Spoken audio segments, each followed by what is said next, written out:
Sir 1991 మే 21 అంటే సరిగ్గా ఇదే రోజున 35 సంవత్సరాలవుతుంది రాజీవ్ గాంధీ గారు హత్య కావించబడి. సో, మా బోటి వాళ్ళం అంటే ఆ జనరేషన్ వాళ్ళందరము ఇప్పుడు మీలాంటి పెద్దలు చెప్తే అసలు ఆ రోజు ఏం జరిగింది? అంత మంచిగా ఉన్న ఆ పార్టీకి సంబంధించి కాంగ్రెస్ పార్టీలోని ఎందుకు చంపాల్సొచ్చింది అసలు రాజీవ్ గాంధీ గారిని? అప్పుడున్న పరిస్థితులేంటి? చెప్తారా? అంటే రాజీవ్ గాంధీ ఆయన హత్య జరిగే నాటికి ప్రతిపక్షంలో ఉన్నాడాయన. హ్మ్. ప్రతిపక్షంలో ఉన్నాడు. కాంగ్రెస్ పార్టీ గెలిచేటువంటి వాతావరణం ఉండింది. కనిపించింది. అంటే విశ్వనాథ్ ప్రతాప్ సింగ్ నేతృత్వంలో మొదలై చంద్రశేఖర్ వరకు నడిచినటువంటి రకరకాల ప్రభుత్వాలు. ఆ ప్రభుత్వాల పాలన పట్ల ప్రజలలో ఒక రకమైనటువంటి విరక్తి భావనొచ్చి టువర్డ్స్ కాంగ్రెస్ పార్టీ మూవ్‌మెంట్ నడుస్తోంది అని అర్థమవుతున్నటువంటి సందర్భం అది. 91 ఎన్నికలు. ఆ ఎన్నికల ప్రచారంలో భాగంగా ఆయన ఇక్కడ ఆంధ్రప్రదేశ్‌లో రాజమండ్రి, వైజాగ్ ఈ 2 ప్రాంతాలు తిరిగి ఆ రోజు ఇక్కడి నుంచి మెడ్రాస్ ఎళ్ళాడు. హ్మ్. మెడ్రాస్ వెళ్ళి ఆ కార్యక్రమం పెరంబదూరులో జరిగినటువంటి కార్యక్రమానికి హాజరయ్యాడు. ఆ ముందు రోజు మీరాయన్ని చూసారు అని కూడా మేము అంటే రాజమండ్రిలో చూసాను నేను. చూసారా? అంటే రోడ్ షో చేశాడాయన. ఓకే. రోడ్ షో చేశాడు. ఆ సందర్భంగా నేనున్నానక్కడ. హుహు. ఉండి ఆయన ఏదైనా మాట్లాడతాడేమో అని చూసాం. ఆయన జస్ట్ రోడ్ షో చేసుకుంటూ వెళ్ళిపోయాడు. జస్ట్ ఊరికే పలకరించుకుంటూ వెళ్ళిపోయారు. అంతే. అలా ఆ రోడ్ షోలో చూడటం ఇమ్మీడియేట్‌గా ఎర్లీ మార్నింగ్ ఈ వార్త. హ్మ్. ఇలా అసాసినేషన్ జరిగింది అని. అది కొంచెం ఇబ్బంది పెట్టినటువంటి సందర్భమే. కానీ రాజీవ్ గాంధీ రాజకీయాల్లోకి ఎమర్జ్ అయినటువంటి ఒక సందర్భం ఉంది. ఇందిరాగాంధీ గారి హత్య జరగటానికంటే ముందు యాక్చువల్‌గా సంజయ్ గాంధీ మరణం తర్వాత అతను భారత రాజకీయాల్లోకొచ్చాడు. అప్పటి వరకు తను పైలట్‌గా ఉన్నాడు. హ్మ్. ఇక్కడ లేడు. ఆయన వేరబౌట్స్ ఏమిటి అనేది కూడా పెద్దగా ప్రపంచం పట్టించుకునేది కాదు. సంజయ్ గాంధీతో ఒక లింక్ ఉండేది భారతీయులకి. హ్మ్. ఎప్పుడైతే ఆయన విమాన ప్రమాదంలో చనిపోయాడో, చనిపోయిన తర్వాత రాజీవ్ గాంధీ తల్లికి అండగా ఉండటం కోసం పార్టీలోకొచ్చాడు. పార్టీలోకి వచ్చి తన ఫ్యామిలీని ఇక్కడికే షిఫ్ట్ చేసుకొని సోనియా గాంధీని, పిల్లల్ని ఇక్కడికే తీసుకొచ్చేసి ఆయన రాజకీయాల్లో యాక్టివ్ అవ్వటం మొదలుపెట్టాడు. యువజన కాంగ్రెస్. హ్మ్. యువజన కాంగ్రెస్ నుంచి ఆయన ప్రయాణం మొదలైంది. మొదలై నడుస్తున్నటువంటి టైంలో 84లో ఇందిరాగాంధీ గారి మీద ఖలిస్తాన్ మీద ఆవిడ జరిపినటువంటి ఒక అణచివేత కార్యక్రమం పంజాబ్‌లో. భింద్రన్‌వాలేని టార్గెట్ చేసి భింద్రన్‌వాలేని చంపడం కోసం స్వర్ణ దేవాలయం మీద అటాక్ చేశారు. అటాక్ చేసినప్పుడు ఆ అటాక్‌లో భింద్రన్‌వాలేని చంపారు కానీ స్వర్ణ దేవాలయం మొత్తం రక్తసిక్తం చేశారు. మొత్తం ఆర్మీ తిరిగేసింది ఆ టెంపుల్ అంతా. ఇది సిక్కుల సెంటిమెంట్‌ని తీవ్రంగా గాయపరిచింది. హ్మ్. వాళ్ళ మనోభావాలు గాయపడ్డాయి. దీంతో ఇందిరాగాంధీ టార్గెట్ అయింది వాళ్ళకి. టార్గెట్ అయింది. అందులో భాగంగానే ఆవిడ అంగరక్షకులైనటువంటి బియాన్ సింగ్, సత్వంత్ సింగ్ ఆవిడ మీద కాల్పులు జరిపారు. ఆవిడ ఇంటికి, ఆఫీస్‌కి మధ్య ఉన్నటువంటి ప్రాంతంలోనే. హ్మ్. కాల్పులు జరిపారు. వాళ్ళిద్దరిని అరెస్ట్ చేశారు, ఉరితీశారు. ఆ టైంలో రాజీవ్ గాంధీ ప్రధానిగా బాధ్యతలు స్వీకరించాడు. స్వీకరించిన తర్వాత అంటే యాక్చువల్‌గా ఈయన అప్పుడు జరిగిన ఎన్నికల్లో విచిత్రం ఏమిటంటే ఆంధ్రప్రదేశ్ తప్ప మిగిలిన అన్ని ప్రాంతాలు కాంగ్రెస్ స్వీప్ చేసింది. హ్మ్. అంటే ఇందిరాగాంధీ మరణం మీద వచ్చినటువంటి ఒక ఎమోషనల్ అటాచ్‌మెంట్ జనాలందరూ కాంగ్రెస్ పార్టీ వైపు డ్రైవ్ అయ్యారు. కానీ ఏపీ ఓటర్లు ఇందిరాగాంధీకి అంతకుముందు దేశమంతా జనతా పార్టీని గెలిపించినప్పుడు ఆంధ్రప్రదేశ్ ఓటర్లు కాంగ్రెస్ కాంగ్రెస్ పార్టీకి పార్టీ 40 వైపు. సీట్లు ఇచ్చారిక్కడ. హ్మ్. ఒక్క నంద్యాల సీటు నీలం సంజీవరెడ్డి గెలిచాడు జనతా పార్టీ నుంచి. ఇంకెవరు గెలవలేదు. జనతా నుంచి పోటీ చేసిన అందరూ ఓడిపోయారిక్కడ. మొత్తం సాలిడ్‌గా ఒక్క సీటు తప్ప మిగిలిన ఎంపీ సీట్లన్నీ ఇందిరాగాంధీ గారికే ఇచ్చారు. హ్మ్. కానీ విచిత్రంగా ఇందిరాగాంధీ గారు చనిపోయిన తర్వాత జరిగిన ఎలక్షన్స్‌లో మాత్రం ఏపీ నుంచి అతి తక్కువ ఎంపీ స్థానాలే కాంగ్రెస్ పార్టీకి వెళ్ళినాయి. మిగిలినవన్నీ టీడీపీ. హ్మ్. టీడీపీ గెలిచిన తర్వాత అప్పుడు ఆ సెషన్‌లో రాజీవ్ గాంధీ ప్రధానిగా ప్రమాణ స్వీకారం చేసిన సందర్భంలో లోక్సభలో ప్రధాన ప్రతిపక్షంగా తెలుగుదేశం పార్టీ ఎమర్జ్ అయింది. అది ఒక విచిత్రమైన పరిస్థితి. అలా అక్కడి నుంచి ఆయన ప్రయాణం మొదలై పొలిటికల్‌గా అంటే ఇన్ఫర్మేషన్ టెక్నాలజీని భారతదేశానికి తీసుకురావాలి అనే ప్రయత్నం మొదలుపెట్టినవాడు రాజీవ్ గాంధీ. అంతకంటే ముందు ఇందిరాగాంధీయే ఈ ప్రయత్నం మొదలుపెట్టింది. చాలామంది ఇప్పుడు ఏమనుకుంటారంటే అసలు భారతదేశానికి కంప్యూటర్ ఇంట్రడ్యూస్ చేసింది ఎవరు అనే చర్చ వచ్చినప్పుడల్లా ప్రముఖంగా చంద్రబాబు నాయుడు గారి ముఖం కనిపిస్తూ ఉంటుంది కానీ దాదాపు 70 దశకంలోనే మనకి కంప్యూటర్ సర్వీసెస్ సెంటర్ వచ్చింది. ప్రభుత్వ నిర్వహణలో ఇక్కడే హైదరాబాద్లోనే వచ్చింది. అది తర్వాత టాటా వాళ్ళు టేక్ ఓవర్ చేశారు. ఇందిరాగాంధీ గారి హయాంలోనే వచ్చింది. అది వచ్చింది. అప్పటికి కంప్యూటర్ వాడకం ఉంది మన దగ్గర. కాకపోతే దీన్ని జనబాహుళ్యంలోకి తీసుకెళ్ళటం అనే ప్రోగ్రామింగ్లోకి వచ్చిన వాడు రాజీవ్ గాంధీ. అందుకని రాజీవ్ గాంధీని ఒక రకంగా విజనరీగా మాట్లాడతారు ఇప్పటికీ ఐటీకి సంబంధించి. ఐటీ గురించి ఎక్కువ స్ట్రెస్ ఇచ్చిన వాడు రాజీవ్ గాంధీ. అయితే ఈ ప్రయాణంలో భాగంగానే ఆయన తల్లిగారు ఎలాగైతే ఒక వేర్పాటువాద ఉద్యమం, ఖలిస్తాన్ అనేది వేర్పాటువాద ఉద్యమమే. అంటే పంజాబ్ ఖలిస్తాన్గా ఏర్పడి ఈ దేశం నుంచి విడిపోవాలి అనేది ప్రోగ్రాం అప్పుడు. దానికి భింద్రన్వాలే నాయకుడు, భింద్రన్వాలే హత్యకి ప్రతీకారంగానే ఈవిడ హత్య జరిగింది. ఇదే పద్ధతిలో శ్రీలంకలో జరిగినటువంటి ఒక జాతి పోరాటం, తమిళులకి అలాగే సింహళీయులకి జరిగినటువంటి ఒక జాతి వైరంలో తమిళ్ టైగర్స్ మీదకి IPKF Indian piece keeping force అనే పేరుతో సైన్యాన్ని పంపారు రాజీవ్ గాంధీ గారు చొరవ తీసుకుని. నిజానికి ఆ పంపేటప్పుడే చాలామంది వద్దని చెప్పారు, అయినప్పటికీ ఈయన వినలేదు. వినకుండా పంపాడు. పంపిన తర్వాత అక్కడ రకరకాలుగా గొడవలు జరిగినాయి. అంటే వీళ్ళు వెళ్ళి ఆ సైన్యంతో కలిసి జాఫ్నా ఏరియాలో విపరీతమైన దాడులు చేసి చాలామందిని పట్టుకోవటము, కాల్చేయటము ఇవన్నీ జరిగినాయి. అది వాళ్ళ సెంటిమెంట్ని గాయపరిచింది. అదే టైంలో నిజానికి ఈయన ఒకసారి కొలంబో వెళ్ళాడు. కొలంబో వెళ్ళి ఈ ఐపీకేఎఫ్ అంటే కొంచెం అటు ఇటుగా జరిగిన ఒక సంఘటన. ఈయన కొలంబో వెళ్ళి అక్కడ గౌరవ వందనం స్వీకరిస్తున్నాడు రాజీవ్ గాంధీ గారు. ఆ గౌరవ వందనంలో నిలబడినటువంటి ఒక సైనికుడు సడన్గా రియాక్ట్ అయ్యి తన తుపాకీ తీసుకుని ఈయన కొట్టబోయాడు రాజీవ్ గాంధీని.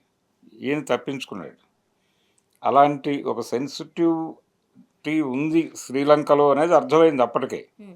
అందుకని వద్దు, ఈ ఐపీకేఎఫ్ అనేటువంటి ప్రోగ్రాం వద్దు అని చాలామంది చెప్పారు. కానీ అప్పటికి అంతర్జాతీయ రాజకీయాల్లో భాగంగా భారత్ సోవియట్తో ట్రావెల్ అవుతోంది. అప్పటికి ఇంకా సోవియట్ రష్యా ఉంది ఉనికిలో. ఉన్న సందర్భంలో గోర్బచేవ్ గారు ఉన్నాడు అక్కడ. గోర్బచేవ్ గారి నాయకత్వము, గోర్బచేవ్ గారి కంట్రోల్లో ఇండియా అనేటువంటి ఒక నెరేటివ్ ఉండేది. శ్రీలంకలో ఆధిపత్యం, శ్రీలంకని కంట్రోల్లోకి తీసుకోవటం అనేది హిందూ మహాసముద్రంలో ఒక స్ట్రాటజిక్ ప్రోగ్రాం. అందుకోసం అని చెప్పి ఇతన్ని ఐపీకేఎఫ్ కోసం రెచ్చగొట్టారు. అంతర్జాతీయ సమాజం నుంచి వచ్చిన ఒత్తిడి నుంచి ఈయన మూవ్ అయ్యి ఐపీకేఎఫ్ని పంపించాడు అక్కడికి. వీళ్ళు జాఫ్నా వెళ్ళి నానాగోలా చేశారు. అక్కడ జరిగిన హత్యాకాండకి తమిళుల హృదయాలు గాయపడ్డాయి. రాజీవ్ గాంధీ టార్గెట్ అయ్యాడు వాళ్ళకి. ఎల్టీటీఈకి టార్గెట్గా మారాడు. ఎట్టి పరిస్థితుల్లోనూ రాజీవ్ గాంధీని ఉంచకూడదు అని వాళ్ళు డిసైడ్ అయ్యారు. అంతకు ముందు ఒక రకంగా ప్రభాకరన్కి షెల్టర్ ఇవ్వటము, అక్కడ తమిళ్ ఈలం జరుగుతున్నటువంటి సందర్భంలో తొలి దశలో సపోర్ట్ ఇచ్చింది కాంగ్రెస్ పార్టీనే. ఇక్కడ మెడ్రాస్లో షెల్టర్లు ఉండేవి వాళ్ళకి. మెడ్రాస్లో కూడా గ్యాంగ్ వార్స్ జరిగేవి.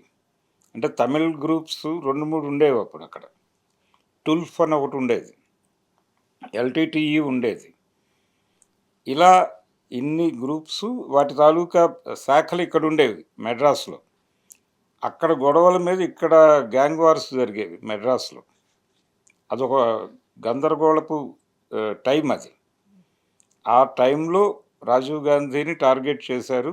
ఆ టార్గెట్ చేసినప్పుడు ఎన్నికల ప్రచారంలో భాగంగా ఈయన పెరంబదూరు వెళ్ళి అక్కడ ఈయన వస్తాడు అనే విషయం తెలుసు వాళ్ళకి.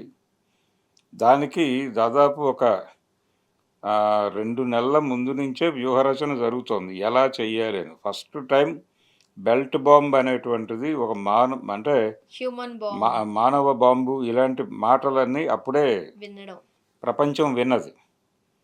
అలాగే ఆర్‌డీఎక్స్ అనేటువంటి ఒక బాంబు మెటీరియల్ ఉంటుందని కూడా అప్పుడే తెలిసింది. ప్రపంచానికి తెలిసింది. ఇది ఈ ఆర్‌డీఎక్స్‌ని వాడి ఒక బెల్ట్ బాంబ్ క్రియేట్ చేసి ఒక మనిషి తను చనిపోవటానికి సిద్ధపడి, అంటే చనిపోవటానికి సిద్ధపడి బాంబర్‌గా తయారవ్వటం అనేది సెకండ్ వరల్డ్ వార్‌లో తెలుసు ప్రపంచానికి. అంటే రష్యా గెలుపు కోసం జర్మనీ ట్యాంకులకి అడ్డం పడిపోయి బాంబులు ఒంటికి కట్టేసుకుని అడ్డం పడిపోయినటువంటి రష్యన్స్ ఉన్నారప్పుడు సెకండ్ వరల్డ్ వార్‌లో. ఇలాంటి అనుభవాలు తక్కువ. పర్టికులర్‌గా ఇండియన్స్‌కి చాలా తక్కువ. ఇలా ఈ ప్రయోగం తాను అనేటువంటి ఒక అమ్మాయి అవును.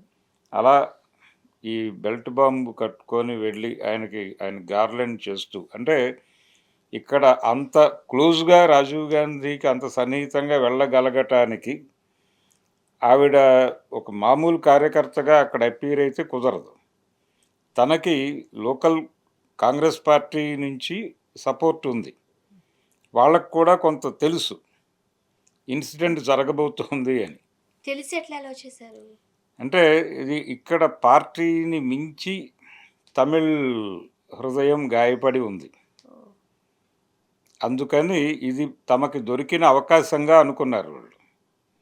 అలాంటి వాళ్ళని టార్గెట్ చేసుకుని, వాళ్ళని కంట్రోల్‌లోకి తీసుకుని, వాళ్ళకి నిరంతరం శివరాసన్ ఉండేవాడు అక్కడ. హ్మ్. తను రెగ్యులర్‌గా వీళ్ళని గైడ్ చేస్తూ, మోటివేట్ చేస్తూ ఈ ఆపరేషన్ జరిగినంత కాలం ఆయన ఆయన మోటివేషన్‌లో ఉన్నారు వీళ్ళందరూ. సరే. అది హిప్నాటిజం అంటారు గానీ, మోటివేషన్ ప్రోగ్రామే చేసేవాడు ఆయన. అలా మనం పగ తీర్చుకోవాలి ఎట్టి పరిస్థితుల్లోనూ. మనకి జాఫ్నాలో జరిగినటువంటి అన్యాయానికి ప్రతీకారం తీర్చుకోవాలన్నదే ప్రోగ్రామ్. అంతలా మోటివేట్ చేశారు. అంతలా చిన్న మోటివేట్ విషయం కాదు చేసి, అది. హ్యూమన్ బాంబ్ లాగా మారడం అనేది అంటే ఆ అమ్మాయి అక్కడి నుంచి వచ్చింది. అక్కడి నుంచి తీసుకొచ్చారు. అది అది సైకలాజికల్‌గా టీమ్. వాళ్ళంతా ప్రిపేర్డ్‌గా ఉండాలి. అయితే ఇక్కడ లోకల్ కాంగ్రెస్ నుంచి సపోర్ట్ తీసుకున్నాడు ఆయన. ఓకే. వాళ్ళు కూడా ఉన్నారు కేసులో ఉన్నారు, లైవ్ చేశారు. ఫైనల్‌గా వీళ్ళకి ఈ ఎక్విప్‌మెంట్ సమకూర్చింది వీళ్ళు ఒక ఇల్లు అద్దెకు తీసుకున్నారు. ఆ అద్దెకు తీసుకున్న ఇంటి కుర్రవాడు పాలిటెక్నిక్ స్టూడెంట్. అతనికి వీళ్ళు ఈ డిజైన్ చేయటం అనేది అతనికి ఇంట్రెస్ట్‌గా అనిపించింది. దానికి సంబంధించినటువంటి స్క్రూలు, నట్లు ఇలాంటివేదో మెటీరియల్ అంతా అతను తీసుకొచ్చి సప్లై ఇచ్చేవాడు. చేశారు. వీళ్ళ దగ్గర డబ్బులు తీసుకొని వెళ్ళి తీసుకొచ్చి ఇచ్చేవాడు. అదే. ఈ అసెంబ్లింగ్‌కి సంబంధించి కూడా కొంత సహకరించేవాడు అతను. అలా అతను కూడా ఇరుక్కున్నాడు ఈ కేసులో. హ్మ్. ఇరుక్కుని అతను కూడా సుదీర్ఘకాలం జైల్లో ఉండి బయటపడ్డాడు రీసెంట్‌గా. అంటే సోనియా గాంధీ గారు వీళ్ళందరినీ క్షమించింది. క్షమాభిక్ష పెట్టారు. క్షమాభిక్ష పెట్టిన తర్వాతే వీళ్ళు బయటకొచ్చారు. ఇప్పుడు ఆయన బయటకొచ్చిన తర్వాత తన ఎక్స్‌పీరియన్సెస్ ఒక బుక్‌గా రాసాడు ఈ పాలిటెక్నిక్ స్టూడెంట్. హ్మ్. ఆ రోజు ఎలా జరిగింది అనేది. అంటే అతనికి తెలిసిన వెర్షన్. అతను స్పాట్‌లో లేడు. కానీ ఈ ప్రోగ్రామింగ్‌లో ఇన్వాల్వ్‌మెంట్ ఉందని చెప్పి కేసులోకి లాగారు అతన్ని. ఏదేమైనా చాలా బాధాకరం. బాధాకరం. అంటే తల్లి అలాగే చనిపోయింది. అవును. ఇందిరాగాంధీ గారు అలాంటి ఖలిస్తాన్ ఉద్యమం దాన్ని అణిచివేయటం కోసం ఆవిడ జరిపిన కార్యక్రమంలో భాగంగా వాళ్ళు భింద్రన్వాలే హత్యకి ప్రతీకారంగా హత్యని హ్మ్. ఈ హత్యకి దిగారు. అలాగే రాజీవ్ గాంధీ జాఫ్నాలో జరిపినటువంటి ఐపీకేఎఫ్ పేరుతో జాఫ్నాలో జరిపినటువంటి మారణకాండకు ప్రతీకారంగా ఈ హత్య జరిగింది. రాజీవ్ గాంధీతో అంటే సంజయ్ గాంధీ మరణం దాని మీద కూడా చాలా మందికి సందేహాలు ఉన్నాయండి. సందేహాలు ఉన్నాయి. అయితే వితిన్ పార్టీ గొడవ అది. అతను ఎక్స్టర్నల్‌గా ఎవరో విలన్స్ లేరు. హ్మ్. ఆయనకి చాలామంది శత్రువులైతే ఉన్నారు గానీ, ఆ స్థాయి అంత ఆర్టిక్యులేట్ చేసి, అంత ఆర్గనైజ్ చేసేటువంటి శత్రువులు లేరు. అది విచిత్రమైనటువంటి ప్రమాదం. అతను విమాన ప్రమాదంలో చనిపోవటం, తర్వాత పెద్ద కొడుకు, ఆయన రెండో కొడుకు. హ్మ్. పెద్ద కొడుకు ఇలా ఎల్టీటీఈ చేతుల్లో చనిపోవడం, ఆవిడ ఖలిస్తాన్ వాళ్ళ చేతుల్లో చనిపోవడం, ఈ 3 ఒకే ఫ్యామిలీలో జరగడం. జరగటం అనేది ఒక విచిత్రమైనటువంటి పరిస్థితి. ఎస్. అలా అక్కడి నుంచి కాంగ్రెస్ పార్టీ నిజానికి ఆ ఎన్నికల్లో కాంగ్రెస్ పార్టీ గెలిస్తే ఆయన ప్రధాని కావాల్సిన వాడు. ఆయన ప్రధాని అవుతున్నాడు, ఇంకా నాకు ఢిల్లీతో సంబంధం లేదు అని పివి నరసింహారావు గారు మొత్తం ఆయన బుక్స్ ఇతర అవన్నీ కూడా పంపించాడు హైదరాబాద్. పంపించేసి ఈ ప్రమాణ స్వీకార కార్యక్రమం చూసి వచ్చేద్దామని హోల్డ్ అయ్యాడు ఢిల్లీలో. ఆ టైంలో ఈ హత్య జరిగింది ఇక్కడ పెరంబదూరులో. ఈ హత్య జరిగిన తర్వాత ఆయన అక్కడ హోల్డ్ అయిపోయి ఆయన బాధ్యతలు తీసుకోవాల్సి వచ్చింది. ఆయన బాధ్యతలు తీసుకుని అలా 5 ఏళ్ళు నడిపాడు ఆ ప్రభుత్వాన్ని. నిజానికి ఆ ఎన్నికల్లో కాంగ్రెస్ పార్టీకి ఏమీ బీభత్సమైన మెజారిటీ అయితే రాలేదు, మైనారిటీ గవర్నమెంటే. సింగిల్ లార్జెస్ట్ పార్టీగా ఎమర్జ్ అయింది అంతే. ఓకే. సింగిల్ లార్జెస్ట్ పార్టీగా ఎమర్జ్ అయినటువంటి కాంగ్రెస్ పార్టీతో ప్రభుత్వాన్ని ఏర్పాటు చేసి దాన్ని 5 సంవత్సరాలు నానా కష్టాలు పడి నడిపించాడు ఆయన నరసింహారావు గారు. ఇది టోటల్గా రాజీవ్ గాంధీ అంటే ఆయన ఇంటెన్షనల్గా ఎల్టీటీఈని నిర్మూలించడం అనేది ఆయన పర్సనల్ ప్రోగ్రామ్ కాదు, ఈ దేశపు గొడవ కూడా కాదు, అదే. శ్రీలంక గొడవ. అయితే నిజానికి ఈయన సింపథెటిక్గా ఉండాలి తమిళ ఈలం పట్ల అనేది ప్రభాకరన్ అభిప్రాయం. కానీ ఈయన ఇంటర్నేషనల్ దీనిలో ఇరుక్కుని ఉన్నాడు, గోర్బచేవ్ గారి కంట్రోల్లో ఉన్నాడు ఈయన. వాళ్ళకి స్ట్రాటజిక్గా శ్రీలంక మీద పట్టు అవసరం, దానికోసం ఐపీకేఎఫ్ని వాడారు. ఐపీకేఎఫ్ అకౌంట్లో ఈయన టార్గెట్ అయ్యాడు వాళ్ళకి. అలా ప్రభాకరన్ దళం చేతిలో బాధాకరం. రాజీవ్ గాంధీ గారు వెళ్ళిపోయారు. Thank you sir.